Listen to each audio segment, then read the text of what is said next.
Hi, everybody. Welcome into Sports Talk Chicago. Great to be back. Great to be here with all of you on this great evening. Follow us all over at Sports Talk Chicago. Hit up our great radio and TV affiliates. We're going to be airing this show on them this week and this weekend.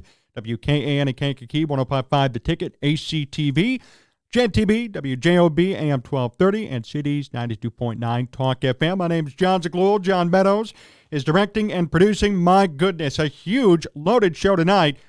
Questions surrounding the futures of Matt Eberflus and Justin Fields. It seems like every week we're going through this. New reports on both of them coming up here in just a second, plus a complete preview of the Bears and Browns game this Sunday. It's going to be Joe Flacco throwing it back there against Justin Fields. Who's going to win it? What's my prediction?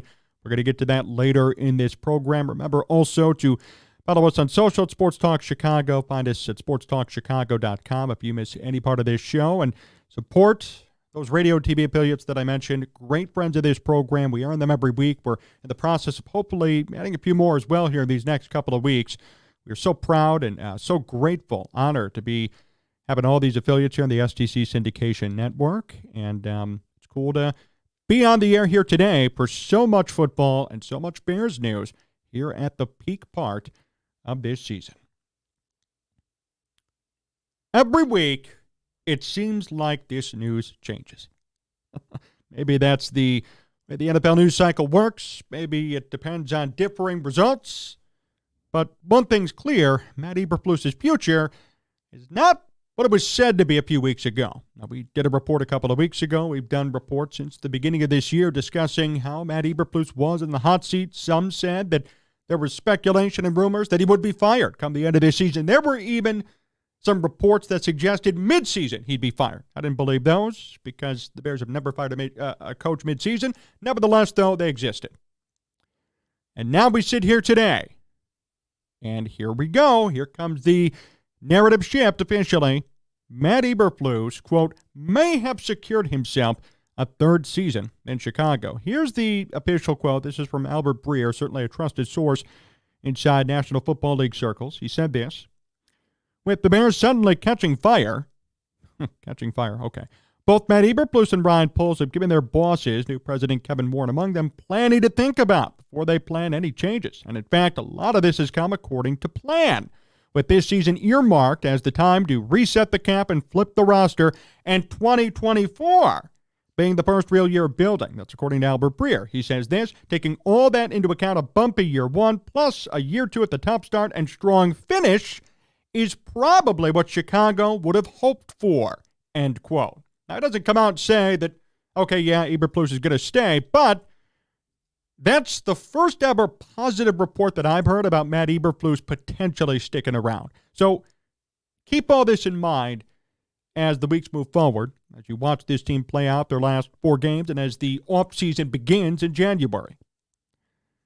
Matt Eberflus may stick around. Now, those first 4 games were unbelievably ugly. And even as far as a couple of weeks ago, their blown loss to Detroit showed off some real coaching ineptitude on his part.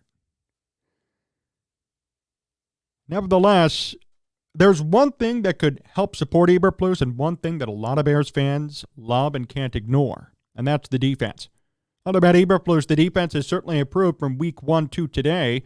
Alan Williams resigned, not fired. My bad. He resigned. And after the Alan Williams scandal that we still haven't heard anything about, Matt Eberflus did decide to take over play calling, and things have gotten better over time, right? It's not perfect, but the run defense, is one of the top in football. It's actually tied for first, I believe. Pass defense is still not there perfectly, but it's getting better and better week by week. The Bears have limited opponents to not many points these past couple of weeks, frankly, to their credit. You know, they limited Detroit to 13, Minnesota to 10, and the Panthers to 13. They gave up 31 to the Lions, though, on that Sunday, November 19th game. So things have gotten somewhat better. Turnovers have been up. Takeaways have been up. Sacks have been up since the Montez Sweat trade. Sweat has 3.5 sacks in a Bears uniform. So the fact is that the defense has gotten better. It can't really be denied. My question is this: what does it have to take to keep Matt Eberflus? And are we going to let the results of games against potentially bad teams skew his future? Now, we all remember 2020. This is going to come up for Justin Fields, too. We all remember 2020. The Bears benched Mitch Trubisky, brought him back. The last couple of games were against weak opponents. Jacksonville, one of them. That year, Jacksonville had one of the worst years in NFL history. So they faced bad opponents. They won games. They ended up going 8-8. Snuck their way into the playoffs and obviously lost. At the end of the year, everybody said, well, they faced so many bad teams. This record doesn't matter. This playoff appearance doesn't matter. There were people rooting against the playoffs at that time, and eventually Mitch was gone. But they kept Nagy and Pace. Then the year after, they went 5-11. Then they were gone too. The point being, the strength of schedule allowed somebody like Matt Nagy to actually stick around one more year and allowed Ted Phillips and company to say, you know what, maybe he could develop Justin Fields. Okay.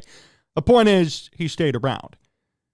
They decided to keep him after an 8-8 year that was marred in mediocre opponents, which led to a quote-unquote resurgence and a quote-unquote playoff appearance. Will this happen to Matt Eberflus too? I'm not saying the Bears are going to make the playoffs. There are some delusional fans who think so. They're not going to make the playoffs at all. They're 5-8. But they have the Browns, the Cardinals, the Falcons, and the Packers to come. And John and I were talking about this off air before the show. I want you to really take a hard, close look at this Bears schedule. Really sit down and study it. The only elite opponent they faced all year, not kidding, are the Kansas City Chiefs. Every other team they faced today is hovering around 500 or is far below it. Carolina is far below it. Commanders are too. Chargers, Raiders, Saints, Vikings, Lions. I mean, all of these teams are not spectacular. They're not remarkable. They're middle-of-the-road teams, just like technically, I guess, the Bears are at 5-8. Technically, now, I guess we have to say the Bears are middle of the road. It certainly doesn't seem like it or feel like it, but that is the reality of the situation. And if they win out these last couple of games, they could go 9-8. And at that point, yeah, everyone's probably going to stay. Should strength of schedule, though, be put into consideration? Heck yes, of course. Of course it should be.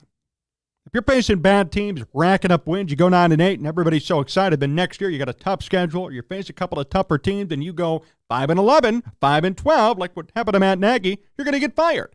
So I hope the Bears, and they're not dumb, I hope they think about strength of schedule. I hope they think about 2020, the mistakes they made there, and don't do it again. I'm not saying today that Matt Eberflus should be fired. I said that earlier this year, and up until maybe this past week, I really held firm to that belief. But the fact is, like him or not, players are still playing hard for him. That's another report that came here from Bleacher Report. Bears insiders believe Matt Eberflus has improved the team despite the 4-8 record. The players are still playing hard for him. That's what this report says here. For Jeremy Fowler of ESPN, the feeling among people within the Bears organization is that they have improved throughout this season, and the team has continued to play hard for Eberflus. That said, as we talked about last week, Kevin Warren's making the final evaluations. Nothing is promised. There's no bias. It's going to be all on Warren to determine, is this what this team needs for the future? Do they need more Matt Eberflus? Do they need more Ryan Poles? Do they need more of Justin Fields? All of that's on the table. All of that is going to be discussed and decided mainly, supposedly, by Kevin Warren. So he's going to have a lot to say and a lot to do with how this all plays out. But be prepared for a potential Matt Eberflus return. As crazy as that sounds. I know the NFL is a league of change and a league of consistently shifting narratives in general. The Bears were 0-4, so it was right to say at that time, yeah, Matt Eberflus should get his ass canned, which is what we said on this show, and I've maintained that position. But if they do win out, even despite strength of schedule, the optics would look horrible if the Bears went 8-9, 9-8, and then they got fired. So I think Matt Eberflus is safer, barring an unforeseen circumstance. I'll tell you what, though, if we see another Detroit collapse, another Denver collapse at all, even if the Bears go 9-8, 8-9, and we see some sort of collapse like that in one game at this point in the season, that has to be considered. Those collapses in general should be considered when talking about what they should do with Eberflus. Because here's the question. Does this guy have the coaching aptitude? Does he know how to actually coach, time manage, perform in crisis situations? Could he do it?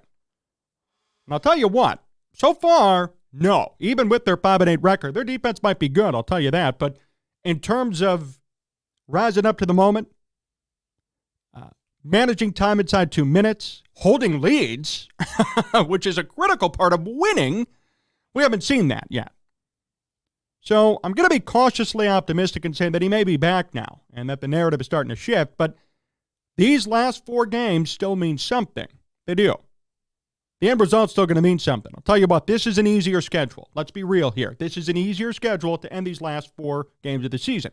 If they go 5-12, he's getting fired. Okay, you can't be losing 4 straight to the Browns, the Cardinals, the Packers. Can't be losing 4 straight to those sorts of teams. Right? There's just no way. That's not going to work. That's not going to be considered good. And the Falcons, too. So, much is still to be determined, but this report is the first one that I've seen that paints the situation in a positive light. Again, this is what Albert Breer said for Sports Illustrated. I'll read the quote one more time. With the Bears suddenly catching fire, both Matt Eberflus and Ryan Poles have given their bosses, new President Kevin Ward among them, plenty to think about before they plan on any changes. And in fact, a lot of this has come according to plan, with the season earmarked as a time to reset the cap and flip the roster, and for 2024 to be the first real year of building. Taking all that into account, a bumpy year 1 plus a year 2 with a top start and strong finish is probably what Chicago would have hoped for. In addition, Jeremy Fowler said the Bears are continuing to play hard for Matt Eberflus. Montez Sweat said in a press conference this week that he prefers Matt Eberflus to call plays on defense, to be the defensive coordinator. They just signed Montez Sweat to a big contract extension. Things are starting to add up, and I see where this tide, where this wave is starting to go. I'm not going to say I'm fully on board with it, but I understand the thought process behind it, and these last 4 games are going to be key. What I ask the Bears to do is don't let these last 4 games against weak-ass opponents and them going, let's say, 9-8, cloud your decision here. Okay, the Bears in 2020, we're just talking about 3 years ago here, when 8-8 made the playoffs, got rid of Mitch Trubisky, but kept Matt Nagy, key.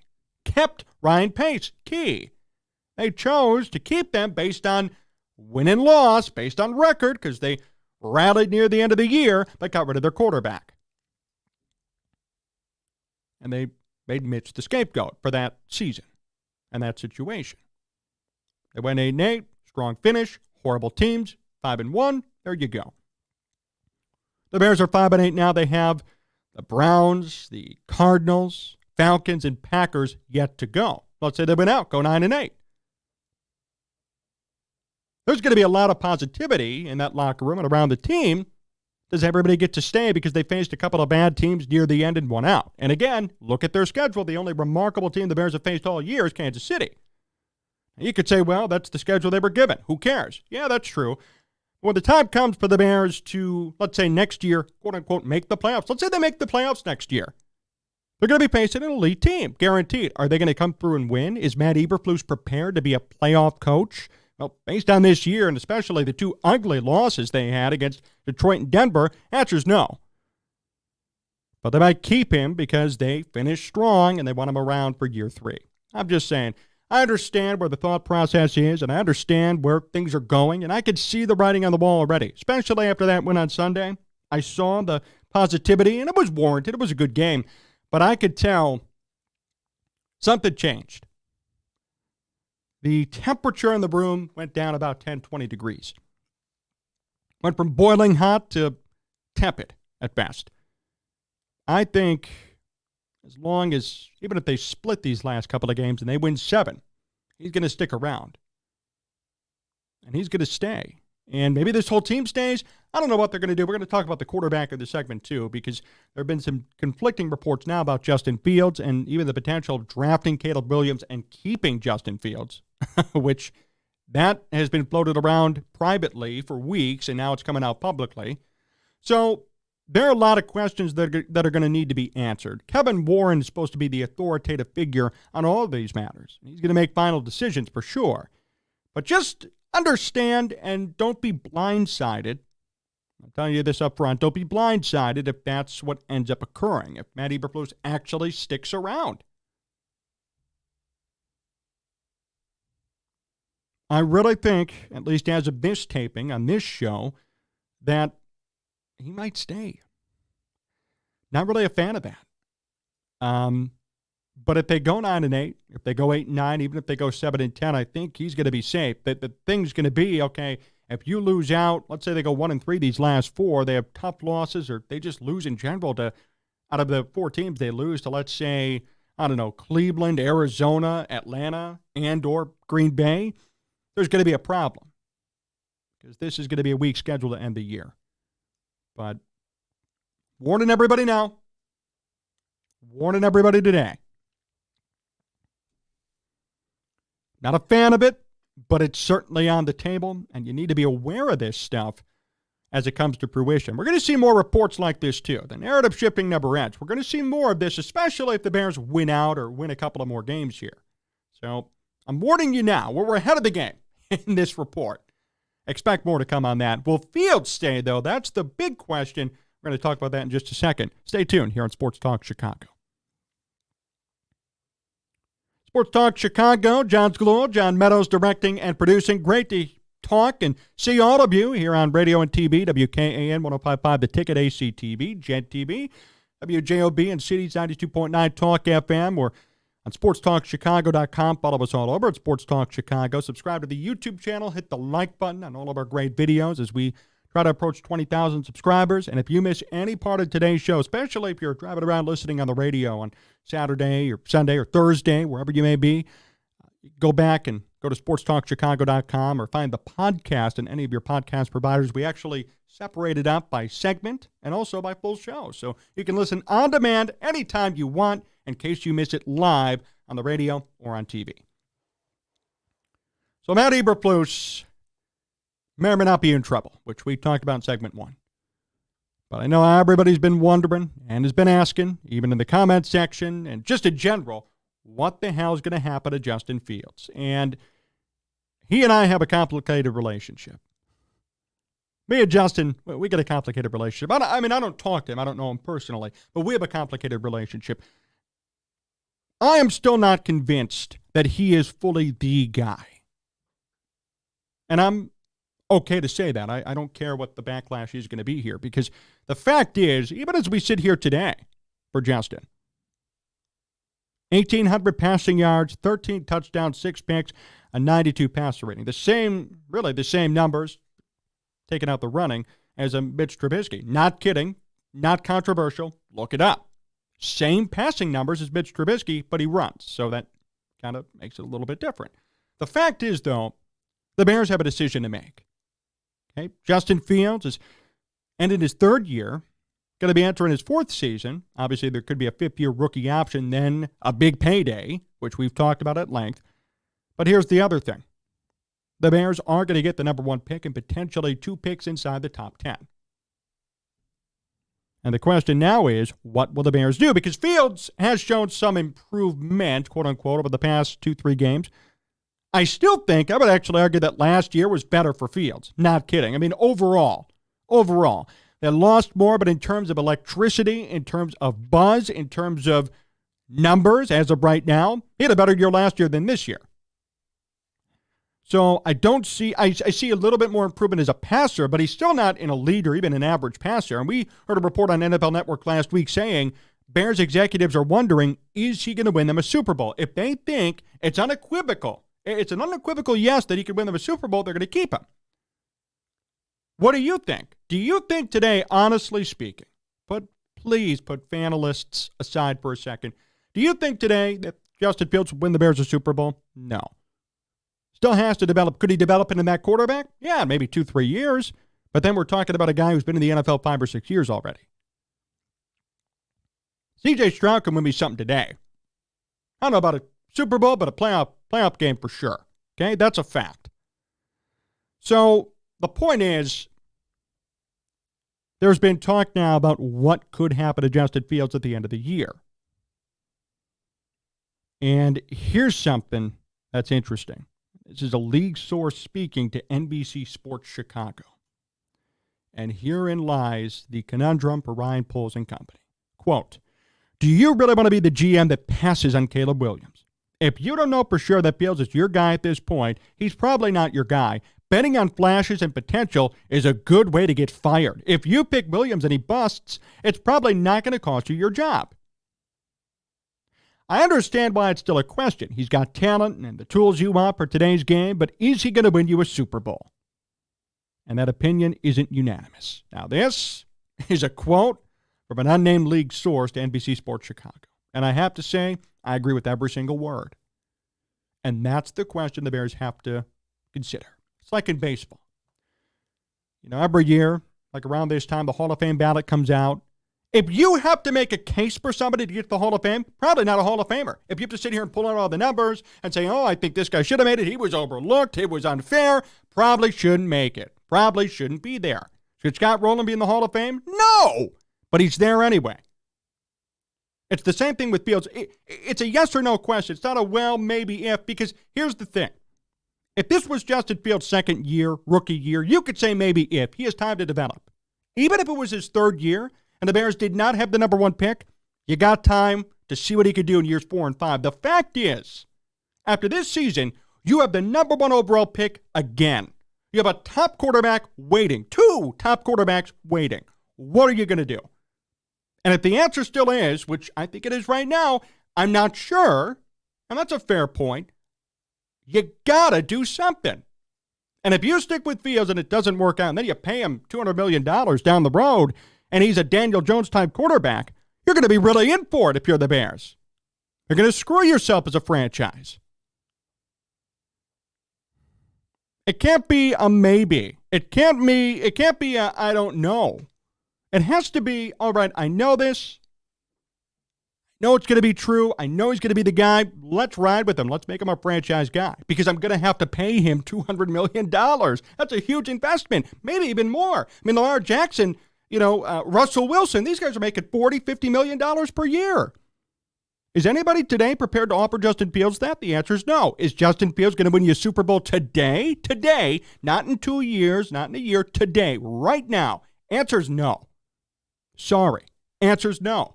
So if that's the case, you have to plan accordingly. Now, I saw a different report. I want to float this to everybody.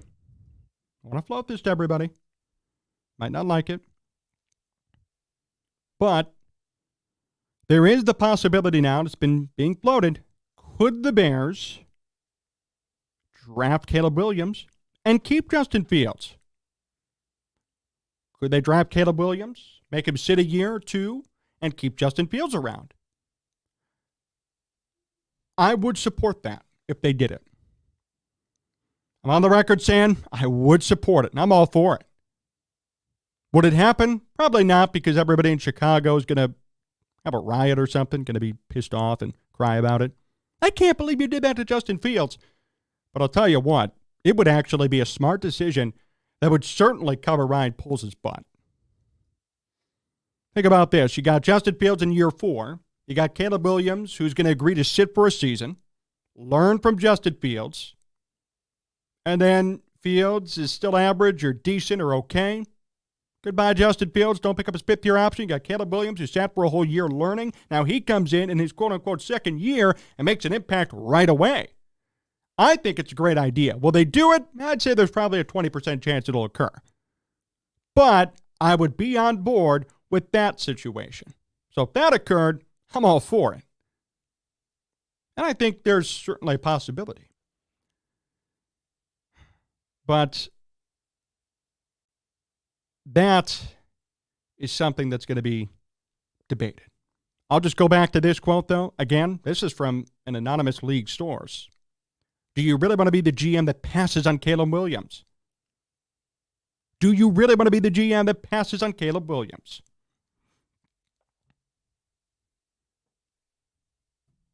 I don't like Caleb's personality at all. I hate it, but you can't deny his ability in terms of talent. And then we talk about the contract game.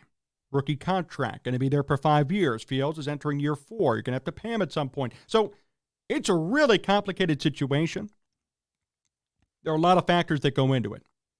And I think if some other factors were removed, it'd be easier. If the Bears didn't have the number 1 overall pick, I'd say keep Justin Fields.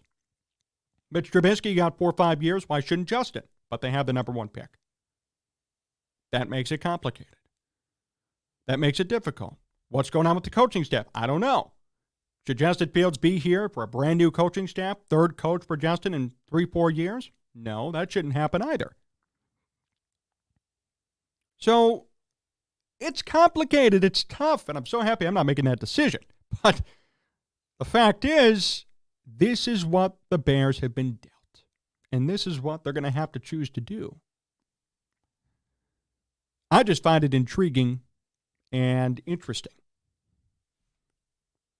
I mean, here, on one hand, you got Justin Fields. Everybody's clamoring for him because they're fanalists. And, I mean, he's done better as of late. He's done better as of late. I'm going to concede that. And then you have the number 1 overall pick. And then you have the situation involving Fields and his contract. You might have to pay him down the road in a year or two. You got all these things just wrapped up together into one. This is not a black or white decision. The only black or white decision that Ryan Poles has to make is answering the question, does he win Super Bowls? Will he win you a Super Bowl? I'm not always an absolutist. You don't want to go to the absolute worst case scenario or the best case scenario. But in this situation, when you're deciding on a franchise quarterback and you got the number 1 overall pick and you may have to pay your current quarterback down the road if you don't choose a quarterback, these tough, absolute questions have to be answered. And it can't be a maybe. If he was a rookie, it'd be a maybe. Second year, it'd be a maybe. Third year without the number 1 pick, it'd be a maybe. Right now, though, you got to make a decision. Number 1 picks don't grow on trees. You don't just get them every single year. You get a first-round pick if you don't trade them away. You don't get the number 1 overall pick in a class that has 2 solid quarterbacks who'd be on rookie deals who have potential. So you got to make a decision. You have to answer the absolute question, the one big question. Is Justin Fields going to win you a Super Bowl championship? What do you think? Right now, not in a couple of years. You can't come back at me and say, well, I think in 2 or 3 years he could. Well, by that point, it doesn't matter. Because you're going to pass on the number 1 pick. You're going to be paying him $40 million. And when you pay him $40 million, then the whole cap situation goes to crap. And then you have a situation in which your quarterback's your top paid guy. You're going to be cap strapped. You can't pay other people. And the whole team goes away and disintegrates. So it can't be, well, I think in a few years he could. Irrelevant. It won't matter. In a few years, they're not going to win anything. If they're paying him $40 million, they pass on Caleb Williams. He turns out to be a stud, and you have no money to pay the rest of your team.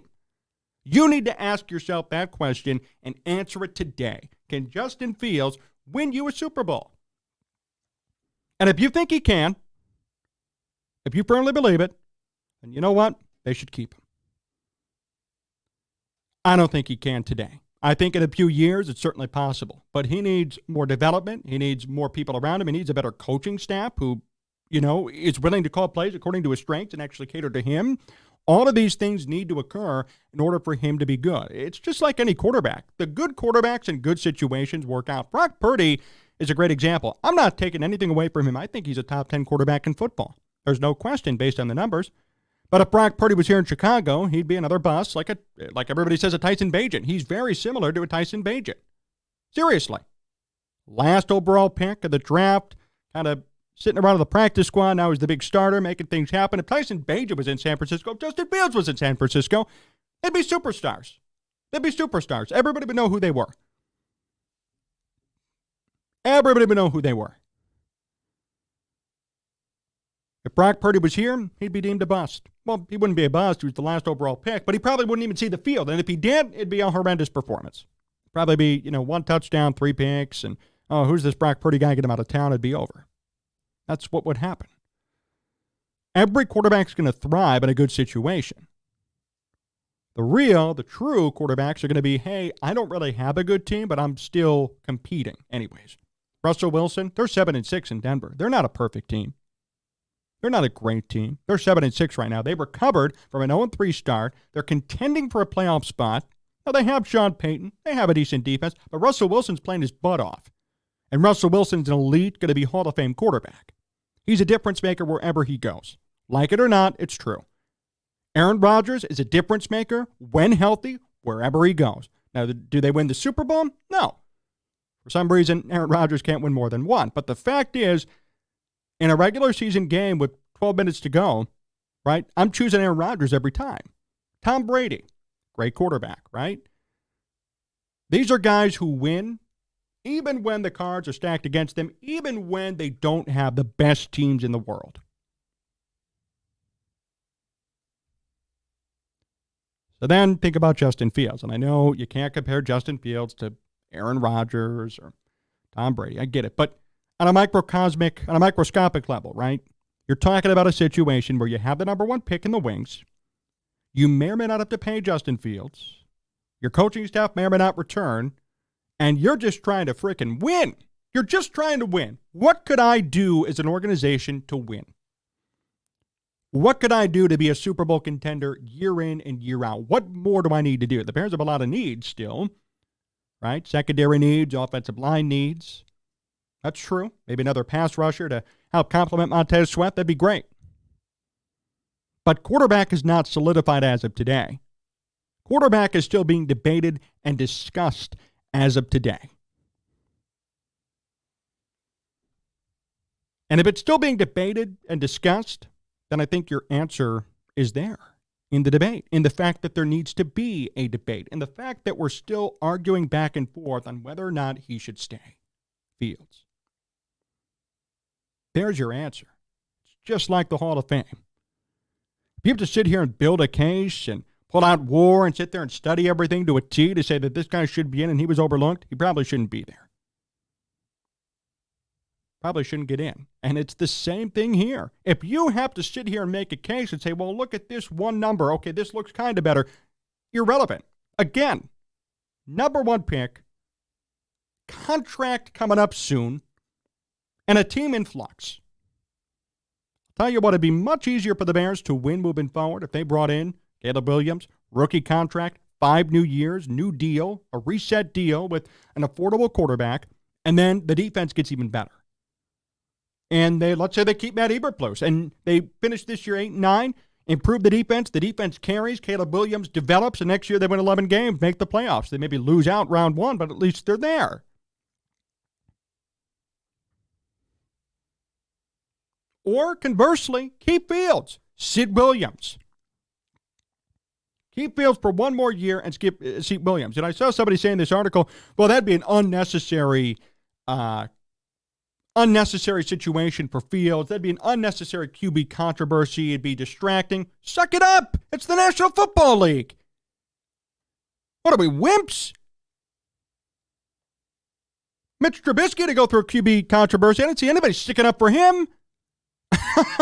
Or a lot of other quarterbacks in football have gone through QB controversies and have gotten better from it or have lost positions because of it. That's the reality of the game. Oh, that'd be an undue distraction. So what? The fact is that we can sit here today and say, I don't know if Justin Fields is a Super Bowl winning quarterback, or he could be a Super Bowl winning quarterback. If that's the case, then you have your answer, and you have a couple of options to choose from. You could keep him and be shaky about it. You could get rid of him and draft Caleb Williams and have a brand new rookie and see what he could do. Or you could keep Justin, draft Caleb, have him sit a year, then have him be the starter. Have him learn for a season. I think that would be the best option in terms of productivity moving forward. Will they do it? Probably not. But it's something to think about. It's something to consider. All I'm saying is these next couple of weeks are going to be very interesting to see. And I ask all of you, and I implore all of you as you look into this situation, just remember the other factors that go into it. It's not just, I love Justin Fields, I want him to stay forever. It's, will he win you a Super Bowl? If the answer is I don't know, he's not a rookie. There's the number 1 overall pick coming up, and there's the fact that you may have to pay him down the road. If he was a rookie, or if it was his second year, even if it was his third year, and these other factors weren't involved, I'd say keep Justin Fields. But the fact is, you could draft a brand new stud quarterback from USC at number 1 and really not miss a beat. That's something that has to be considered. And we'll see what the Bears end up doing. Be right back here on Sports Talk Chicago. Sports Talk Chicago, Jon Zaghloul, John Meadows directing and producing. Last segment of today's program. We are live all over the place on our great network of affiliates. WKAN 105.5, The Ticket, ACTV, Gent TV, WJOB, and Cities 92.9 Talk FM. Remember, if you miss any part of today's show, go to sportstalkchicago.com. You could also go to any one of your podcast platforms, look up Sports Talk Chicago. You can find the entire show in podcast form, segment by segment, and the full show, so you can listen on demand anytime you want. You can also watch us all the time, video stamp all the time, on YouTube at Sports Talk Chicago. Subscribe to the channel, hit the like button. You can also follow us all over on Sports Talk Chicago on social media. Interact with us, hang out with us, and we appreciate everybody being here for the last segment of this show. We have talked a lot about the Bears today. The futures of Matt Eberflus and Justin Fields are being debated every single week. We're going to bring that debate to you every week if we can. And to end this show, the Bears have another big game this weekend. With only 4 games left, the microscope's going to be firmly on the Bears and to see how they do and what they do. They're facing a couple of, let's say, lower-tier teams to end the year. They've still got Atlanta and Arizona and Green Bay, but the last game that's going to actually be against a pretty darn good team is this weekend against the Cleveland Browns. I have to say this to start. How impressive are the Browns right now? They're 8-5. They've had 4 different quarterbacks start a game for them. This is classic Cleveland Browns football, and yet they're winning. They're not losing. They're not a laughingstock. They're good. Can you believe that? And they've had Deshaun Watson, who's been horrible. P.J. Walker, out of all people, whom the Bears cut this year for Tyson Bagent's start. He's been bad, so Ryan Poles has been vindicated for that decision. Been 1 touchdown, 5 picks in 6 games. Ouch. Dorian Thompson-Robinson. And now, out of all people, at 38 years old, Joe Flacco. And he's going to be starting for Cleveland this weekend. Joe Flacco. By the way, he's been doing great. 5 touchdowns, 2 picks, a low completion percentage. But overall, he's averaging 282 yards per game in a couple of games, 84 passer rating. 5 touchdowns, 2 picks. Their run game has been great, too. They've lost their starter, Nick Chubb, after 2 games only. But Jerome Ford, Kareem Hunt, Pierre Strong, they've all picked it up immensely. Immensely.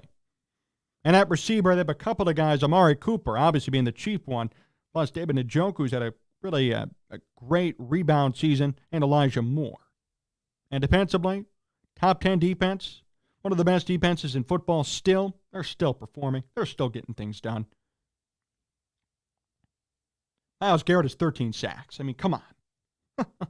Myles Garrett is killing it over there with 13 sacks. As a team, I mean, they have done a really good job. They forced 22 fumbles, right? Yep. 12 picks, 17 fumble recoveries, and 12 picks so far for them this year. They played great. And they're going to be a challenge for the Bears this week. I don't expect the Bears to win this weekend. Not because not even because of hatred or anything. I don't expect them to win against a team like this, even when they're facing Joe Flacco. Unless they force Flacco to look horrendous, which they've done to other quarterbacks in recent weeks. If they force Joe Flacco to be Joe Flacco, interceptions, fumbles, old guy, if all that occurs, they're going to win the game. But I'll tell you what, Flacco's been playing great. This Browns defense is just as good, if not better, than the Bears defense. And the Browns could run the football, and they could win no matter who the quarterback is. That's the key. It could be Deshaun Watson. It could be P.J. frickin' Walker. It could be Joe Flacco. They're still going to win games. They're 8-5. They hold a playoff spot today. That's unbelievable to me. All credit goes to Kevin Stefanski over there, head coach. That's a great coach. That's a great coaching job. It's like Mike Tomlin, right? Mike Tomlin never has a quarterback ever since Big Ben was gone. He's had Mason Rudolph and Josh Dobbs at one point, Kenny Pickett, Mitch Trubisky. They're still winning. They are still above 500 with those quarterbacks over the years. Mike Tomlin's never had a losing season with that quarterback play. And Kevin Stefanski's on that list too. You got 4 different guys starting for you at quarterback, and you're 8-5.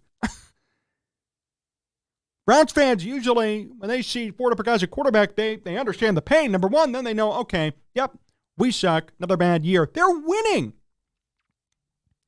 And I have a feeling they're going to win again this weekend. I think it's going to be a closer game than people expect, and I think it's going to be a low-scoring game. I think it's going to be a defensive battle, and I think the Browns are going to win it 17-14. Browns are going to win this one 17-14. The Bears are going to put up a fight. To their credit, I think they're actually going to play a good game. I think we're going to be happy even though they lose. I think they're going to play a quality football game. They've been putting together a couple of them here these past couple of weeks, and I can see it happening here too. But the Browns are 8-5. They're playing for a lot right now. They get a lot on the line. A win puts them at 9-5. That really firmly entrenches them in an AFC wildcard spot. They need a win bad. They need a win. 8-6 wouldn't be horrible for them, but 9-5 sounds a lot better when you get a lot of teams on the outside looking in who are 7-6 or 6-7. 9-5 would be huge for Cleveland. They're facing the Bears. They should win this game. It's going to be a struggle, but I think the defense is going to be key. Whichever team wins the turnover battle is probably going to win the game. The Bears' only chance that they have, to me, is if they force Joe Flacco to be Joe Flacco. Joe Flacco has been around for a long time, and I'm not saying he's a bad quarterback, but there are things that you could do to make him stink. You could force him to throw picks. You could pressure him, have him fumble the football, and you could exploit his old age. Let's be real here. You could exploit his 38-year-old body, a guy who just came off the bench a couple of weeks ago, didn't play all year, now has played only 2 games. You could exploit that to your advantage if you want, if you're the Bears. And find a way to make him trip up, find a way to make him just fall short athletically speaking.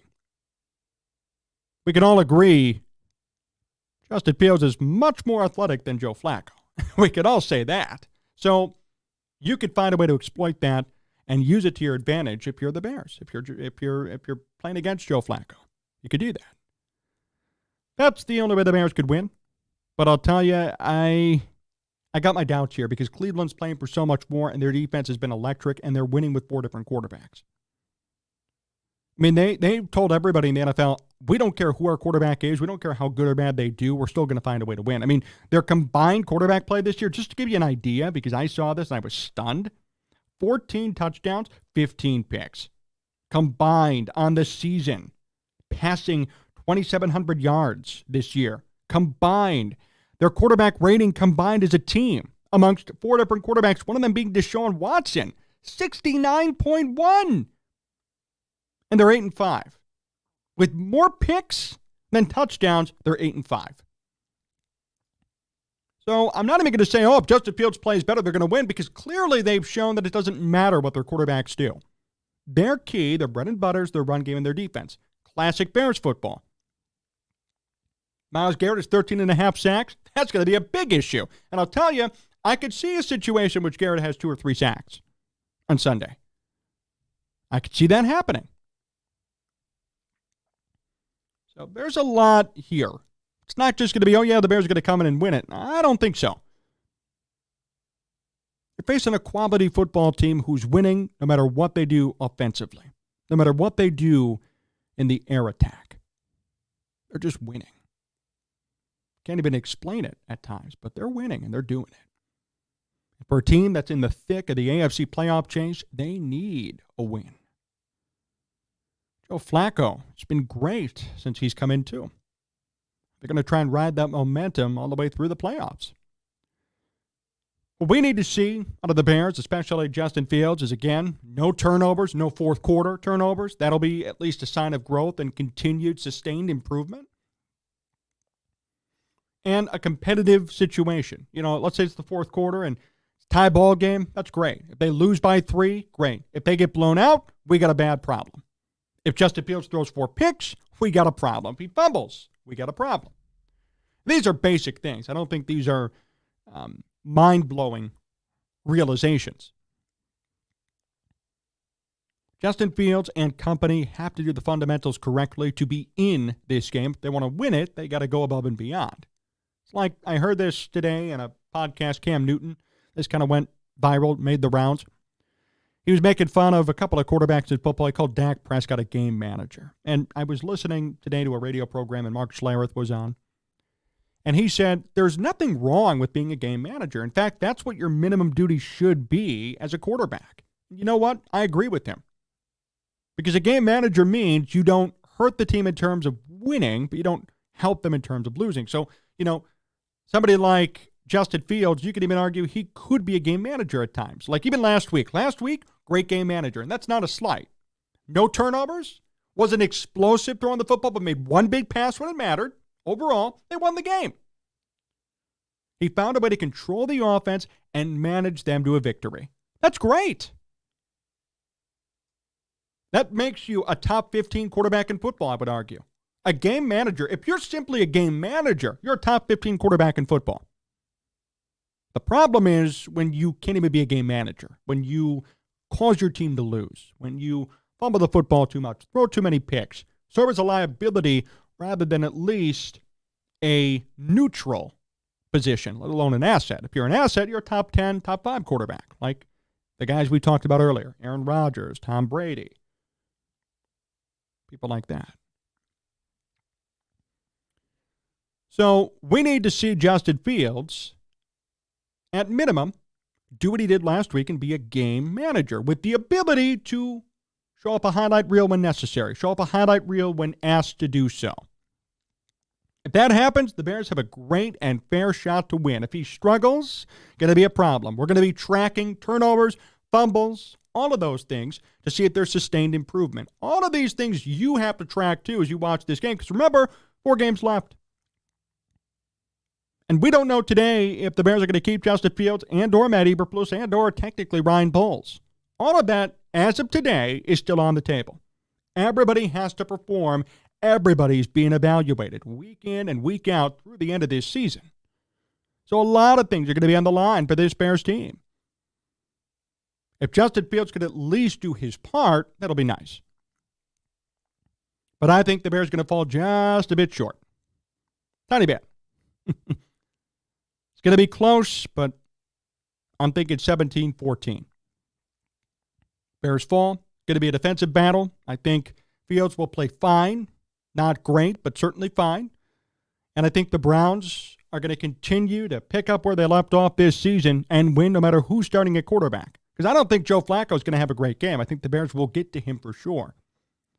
But at the end of the day, they got a run attack, a really good run attack. And they got weapons, serious weapons defensively. The Bears have a couple of weapons, kind of. Montez Sweat. Nobody matches Myles Garrett. 13 and a half sacks already, right? So we'll see how this one goes. It'll be fun to watch and at least pay attention to.